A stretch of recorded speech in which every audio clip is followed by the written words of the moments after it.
As Federal High Court sitting in Abuja today adjourned the continuation of trial of the leader of the indigenous people of Biafra, Mazi Nnamdi Kanu, till tomorrow Wednesday, one of the 15 newly amended terrorism and treasonable felony count charges indicated that the detained Biafra leader is being accused of the violent ENDSARS protest that erupted in Lagos State in October 2020 that led to mass destruction and burning of Lagos State transport system and bus rapid transit BRT vehicles at Oyingbo and Ojaju Burger areas of Lagos State on October 21, 2020 following public mass unrest that started immediately some hours after men of the Nigerian military allegedly killed large numbers of armless and peaceful ENDSARS protesters at Lekki Tollgate on October 20, 2020.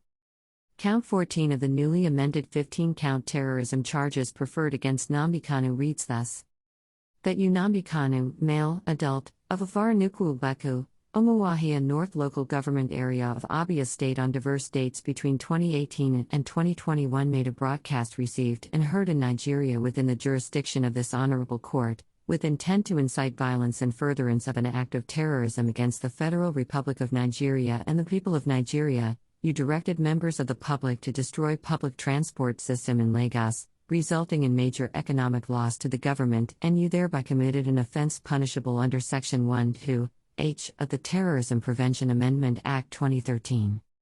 It would be recalled that Nigeria Minister of Justice and Attorney General of the Federation, Abubakar Malami, had in a press conference with journalists on 22 October 2021 accused indigenous people of Biafra, IPOB led by Nnamdi Kanu, for being responsible for the violent ENDSARS protest in Lagos State, most especially the destruction of properties and the attack on the Oba of Lagos Palace through his online broadcast. The ENDSARS protests of October 2020 played into the sinister plans of Nnamdi Kanu, whereby he seized the protests through subversive and inciting online broadcasts and actively commanded and directed attacks on security personnel and facilities. That there were several IPOB/ESN attacks and destruction, arson, of public and private properties during the ENDSARS and Biafra agitations across the country, especially in the southeast and south-south regions, notably the Palace of the Oba of Lagos, where 12 flats were completely looted and vandalized. Lagos State DNA and Forensics Center, City Hall Race Course, First Bank Branch Lagos, Lagos State Public Works Commission, Nigeria Port Authority, NPA, Marina, Lagos, High Court Igbosir, Lagos, were all burnt, amongst other heinous crimes committed. The country home of the governor of Imo State, Senator Hope Uzodinma, was burnt, over 150 buses burnt at the Lagos bus terminal. Senator Ndoma Igwe's home in Calabar Municipal, Cross River State, was completely looted and vandalized. As a result of these broadcasts, members of IPOB attacked and killed security personnel and burnt down police stations, correctional centers, INEC offices, bus terminals, the Palace of Oba of Lagos, banks, hospitals, shopping malls and vehicles, amongst others, the AGF alleged. Lagos State Government through the State Commissioner for Information, Ubenga Omotosho, had in October 2020 stated that 23 big BRT buses were razed down, while 57 medium-sized BRT buses were affected by the ENDSARS violence, which brings the total of the BRT vehicles destroyed to 80.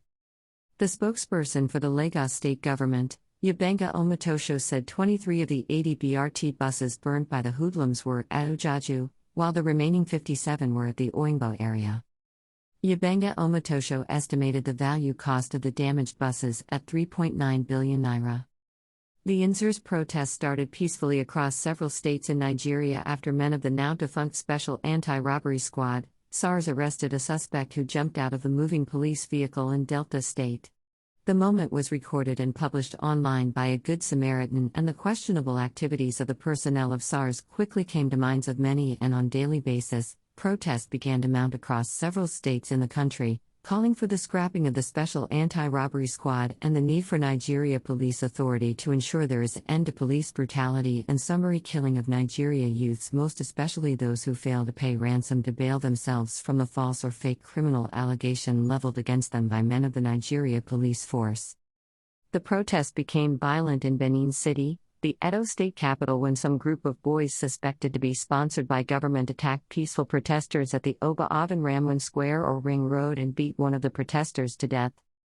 Edo youths who appeared less concerned about the ENDSARS protest became more interested and very aggressive when they learned that the thugs that killed the peaceful protester were brought in and sponsored by government. Friday and Saturday, being October 16th and 17th respectively, saw hundreds of Edo youths moved into the Oba Avan Ramwin Square located at the center of Benin City, ran into some persons suspected to be sponsored thugs employed by the government to chase away the peaceful protesters. Video posted shows group of boys beating one of suspected thugs, but it could not be ascertained if the victim later died. The following day, being Sunday evening, there was mounted tension in Benin City as rumor have it that many of the Edo youths have planned to start their own ENDSARS protest on Monday 19, 2020. Information gathered that by the eve of the planned Monday protest, many police stations in the city area were already deserted and many police officers reportedly refused to resume for work on Monday, the 19th day of October.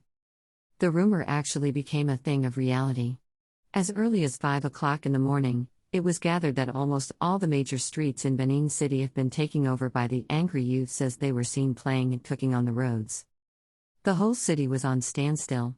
Every motorable road blocked and travelers held stranded in the bush. The protest took another dimension when some of the group of protesters in search of the employed government thugs diverted attention to prisons and police stations. But no life was lost. Estimated 1,900 inmates were set free when thousands of the Edo youth protesters invaded the Benin prison at Sapele Road and Oko prison. Police stations at Oba Market area and other areas in the city were vandalized and police items looted. Suspects set free. Police vehicles and buildings set ablaze.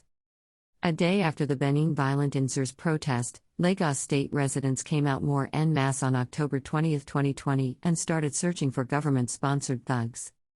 Photogrid shows scanned documents of the newly amended count charges of terrorism preferred against the leader of the indigenous people of Biafra. Mazi Nnamdi Kanu was made available by barrister Ifeanyi Ejiofor, the lead defense lawyer to the detained Biafra leader. Others are Mazi Nnamdi Kanu photos.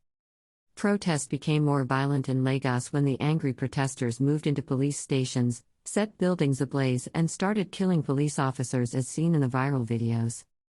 This made the Lagos state governor, Babajide Sanwo-Olu, to impose curfew to start same day 4 p.m.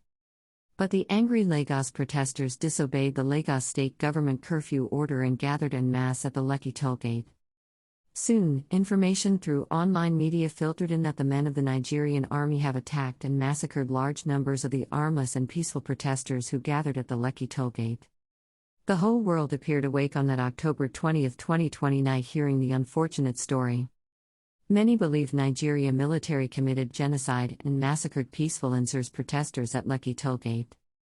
As early as 8 o'clock in the morning of October 21, 2020, almost the entire places in Lagos state was already on fire.